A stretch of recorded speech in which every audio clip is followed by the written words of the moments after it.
গায়ের শার্ট খুলে নাক বুক বেঁধে সিঁড়ি হামাগুড়ি দিয়ে উপরে উঠছি। সবাই আতঙ্কিত ছিলাম, কারণ যখন আমরা দেখছি যে ছাদে আগুনটা আসছে তখন সবাই ভয় পেয়েছি। তখন অনেকেই কি করছে, ওই ছাদ থেকে লাফ দিয়েছে। 9:30টার দিকে ওই বিল্ডিংয়ে ছিলাম, ওই বিল্ডিংয়ে গেছিলাম ফুড নিতে, যাই ওখানে আটকা পড়ছে, বাইরে হতে পারিনি। নিচ দিয়ে বাইরে হতে যাই, কিন্তু ধোয়ার গতিবেগে নিচ দিয়ে বাইরে হতে পারি না। পরে কি করছি, উপরের দিকে গেছি, উপরে যাইতে তারপর ধোয়ার সম্মুখীন হয়েছি।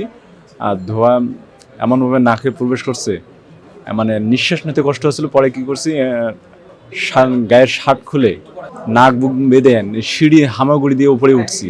উপরে উঠে ছাদে গেছি, ছাদে যেয়ে তারপর ওখানে আমরা নিরাপদে ছিলাম। ওখানে আগুন নিবানোর পর তারপর ফায়ার সার্ভিস আমাদেরকে ওখান থেকে উদ্ধার করেছে। সবাই আতঙ্কিত ছিলাম, কারণ যখন আমরা দেখছি যে ছাদে আগুনটা আসছে তখন সবাই ভয় পেয়েছি। তখন অনেকেই কি করছে, ওই ছাদ থেকে লাফ দিয়েছে।